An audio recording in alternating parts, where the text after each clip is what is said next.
नमस्कार दोस्तों, काया बिरला हिंदी टेल्स में आपका स्वागत है। आज की कहानी का शीर्षक है कल, आज और कल अकबर बीरबल की कहानी। एक दिन बादशाह अकबर ने ऐलान किया कि जो भी मेरे सवालों का सही जवाब देगा उसे भारी इनाम दिया जाएगा। सवाल कुछ इस प्रकार से थे। ऐसा क्या है जो आज भी और कल भी रहेगा?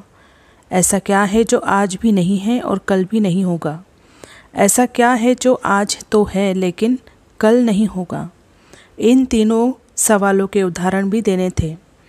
किसी को भी चतुराई भरे इन तीनों सवालों का जवाब नहीं सूझ रहा था।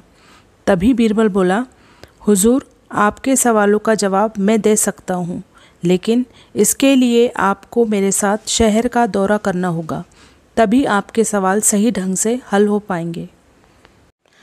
अकबर और बीरबल ने वेश बदला और सूफियों का बाना पहनकर निकल पड़े। कुछ ही देर बाद वे बाजार में खड़े थे। फिर दोनों एक दुकान में घुस गए। बीरबल ने दुकानदार से कहा, हमें बच्चों की पढ़ाई के लिए मदरसा बनाना है, तुम हमें इसके लिए 1000 रुपये दे दो। जब दुकानदार ने अपने मुनीम से कहा कि इन्हें 1000 रुपये दे दो, तो बीरबल बोला, जब मैं तुमसे रुपये ले रहा हूँगा तो तुम्हारे सिर पर जूता मारूंगा। हर 1 रुपये के पीछे 1 जूता पड़ेगा। बोलो, तैयार हो? यह सुनते ही दुकानदार के नौकर का पारा चढ़ गया और वह बीरबल से 2-2 हाथ करने आगे बढ़ाया। लेकिन दुकानदार ने नौकर को शांत करते हुए कहा, मैं तैयार हूँ, लेकिन मेरी एक शर्त है। मुझे विश्वास दिलाना होगा कि मेरा पैसा इसी नेक काम पर खर्च होगा। ऐसा कहते हुए दुकानदार ने सिर झुका दिया और बीरबल से बोला कि जूता मारना शुरू करें। तब बीरबल व अकबर बिना कुछ कहे सुने दुकान से बाहर निकल आए। दोनों चुपचाप चले जा रहे थे। तभी बीरबल ने मौन तोड़ा। बंदा परवर, दुकान में जो कुछ हुआ उसका मतलब है कि दुकानदार के पास आज पैसा है और उस पैसे को नेक कामों में लगाने की नीयत भी, जो उसे आने वाले कल में नाम देगी। इसका एक मतलब यह भी है कि अपने नेक कामों से वह जन्नत में अपनी जगह पक्की कर लेगा। आप इसे यूँ भी कह सकते हैं कि जो कुछ उसके पास आज है, कल भी उसके साथ होगा। यह आपके पहले सवाल का जवाब है। फिर वे चलते हुए एक भिखारी के पास पहुँचे। उन्होंने देखा कि एक आदमी उसे कुछ खाने को दे रहा है और वह खाने का सामान उस भिखारी की ज़रूरत से भी कहीं ज़्यादा है। तब बीरबल उस भिखारी से बोला, हम भूखे हैं, कुछ हमें भी दे दो खाने को। यह सुनकर भिखारी बरस पड़ा, भागो यहाँ से, जाने कहाँ से आ जाते हैं मांगने। तब बीरबल बादशाह से बोला, यह रहा हुजूर आपके दूसरे सवाल का जवाब।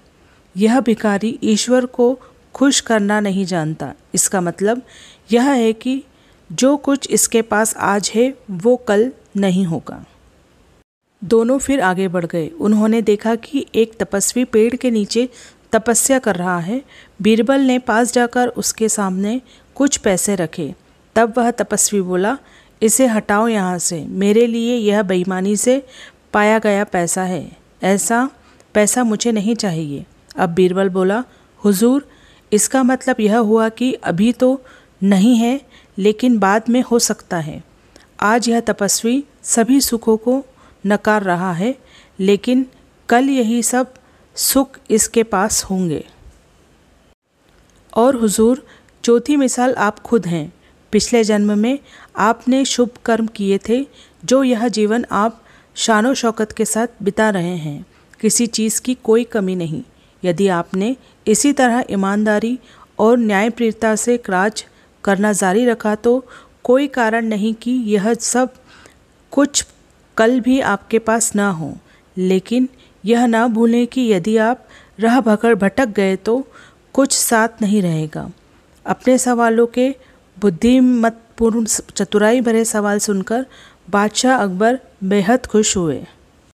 इसी के साथ यह कहानी समाप्त होती। अगर यह कहानी आपको अच्छी लगी हो तो इस कहानी को लाइक कीजिए, मेरे चैनल को सब्सक्राइब कीजिए। Thank you for watching. इसी के साथ यह कहानी समाप्त होती। अगर यह कहानी आपको अच्छी लगी हो तो इस कहानी को लाइक कीजिए, मेरे चैनल को सब्सक्राइब कीजिए। Thank you for watching. इसी के साथ यह कहानी समाप्त होती। अगर यह कहानी आपको अच्छी लगी हो तो इस कहानी को लाइक कीजिए, मेरे चैनल को सब्सक्राइब कीजिए। Thank you for watching. इसी के साथ यह कहानी समाप्त होती है।